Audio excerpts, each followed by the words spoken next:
Hey, wise women. Hello. Hi. Here I am, alive, alert, erect, dressed, out of bed, in my life, in the world.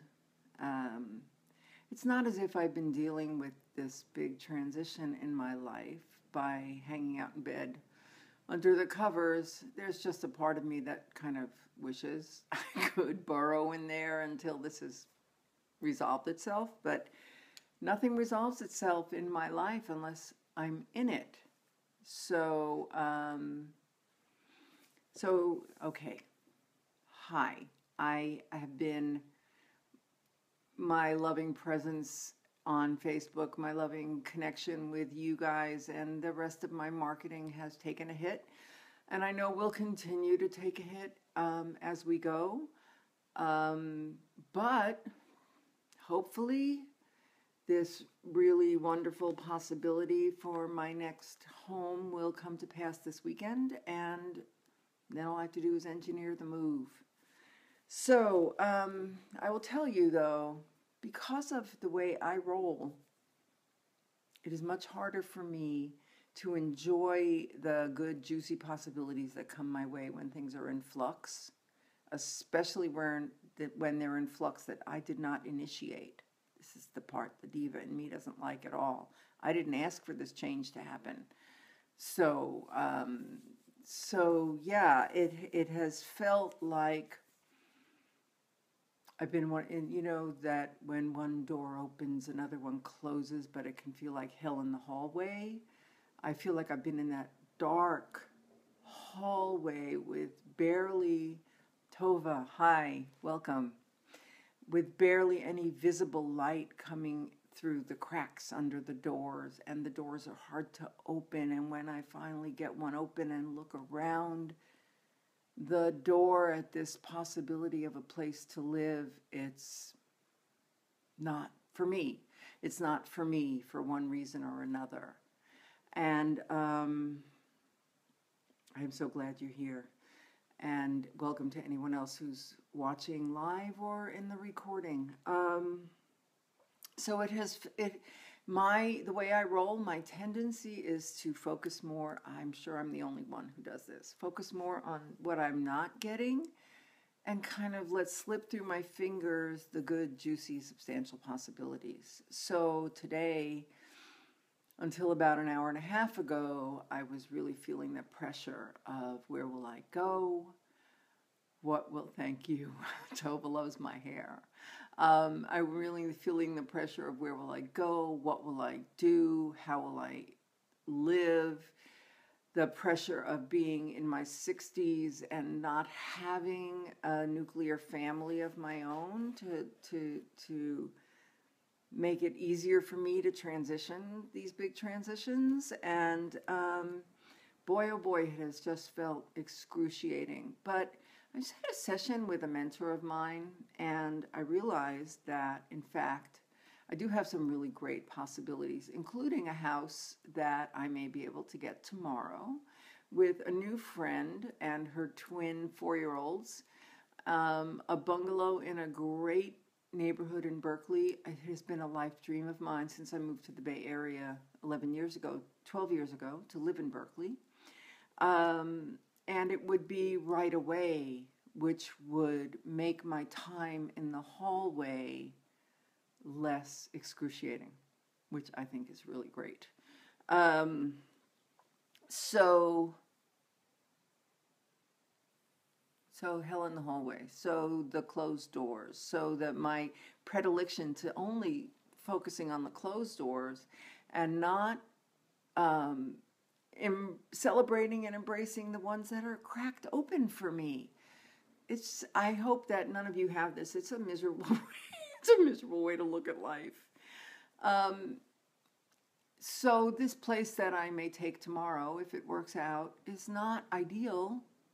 But if you remember, my word for 2017 is ease or easy. And I can see that ease is really critical for my sense of well-being. It's just super critical for my sense of well-being. So I may I will definitely sign on the dotted line tomorrow if I can and move into this bungalow that needs work. It has some really funky spots. It needs some work. And I think with this housemate, Judy, who has seemingly tremendous capacity for planning, negotiating, and doing things of this sort, this will be fine. So ease, I'm embracing ease. I also noticed, and I just want to say this is really tender and vulnerable for me, that dismantling my home is a hard one for me. Berkeley is phenomenal, and Tova commented, Berkeley is phenomenal. You could be so happy there. It's 2 blocks south of Monterey Market, a half a mile from North Berkeley BART station. It's a good location. I went and got my first boxes today, and hi Charlene, I got my first boxes and packing paper, kind of just to get myself going on the dismantling and packing. And that's a really unsettling state of affairs for me. I like having a place for everything. I like routine. I like structure. Who knew that this hippie vagabond that I was in the 70s and 80s would turn out to be so freaking conservative when it comes to this stuff? But my state of well-being, my state of ease is much better when I am, when I know where the art supplies go, and I know where my books go, and I know what books I have, and I know where they are, and I know where my Band-Aids are. Whatever. This is a very unsettling thing, and so I've begun the dismantling by getting a few boxes and a roll of those packing papers. And so, yeah, it's going to be a rough few weeks, I think, and I'll be, coming back and connecting with you guys as much as possible. I'll tell you one thing, though. My coaching clients are getting me at my best when it comes to this, because my compassion, my self-compassion is, Tova says, don't allow fear to step in. Fear stepped in. It's my relationship to it. Am I going to grab onto the fear and hold it tight for dear life? Or am I going to recognize it for what it is, affirm my innate resilience, affirm my understanding that this fear is just a thought and it will pass if I just let go of it? And I can step into something that causes me to smile and something that causes me to do something wonderful for something else. So I was saying, if you're looking for one-on-one support for some serious ass transitions, whether it be in your business, your relationships, your housing situation, whatever, your job, your career, your business, revenue, money, I'm here to help, and I will make time to give you a full, deep hour of exploration to see how I can help you, or if I can't, to at least, I promise you will leave that hour with me with feeling better than when you got there, and maybe with some more resources and that you can use. So that's open. I'll put the link to my scheduler and just jump on and schedule a call with me, and we'll talk in the middle of moving boxes. Hey, I've done it before. I just wasn't looking to do it again so soon, honestly. And the last thing I want to say to you today is I created in January the Moon Circles group, and I did that as a paid membership.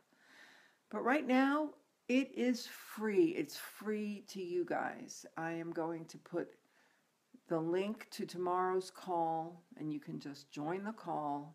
And any of you who do, I will add you to the Moon Circles group. And for now, until I'm settled, I will invite you each time, which is the day before each new and full moon, to jump on the call with me. I'm lining up wonderful guests for each call, so it becomes a conversation. related to whatever topic, whether it be connected to the season, whether it be connected to the energy of an eclipse, whether it be connected to what I'm going through or what my guest is going through or with the questions that you provide. It'll be a juicy, wonderful conversation. And on the live calls, everyone gets a chance to talk. We pass the talking stick. And then the calls go up in the Facebook group and conversation will proceed from there. So I invite you. I welcome you. I hope you can join. Tomorrow's call for the new moon is at 2:30 Pacific. It's a half hour, and I invite you. And I'm really, really grateful for my connection with every one of you and for everyone who's on the call today and for the heart that just floated by. And I'm here. I'm here to answer questions. It may be more scattershot. Hi, Terry. It may be more scattershot or more hodgepodge than usual. My structures are getting kicked around a bit as I go through this transition. But I'm here. I'm here for you, and reach out and I will respond. And I will see you on the moon call tomorrow. Blessed be. Thank you.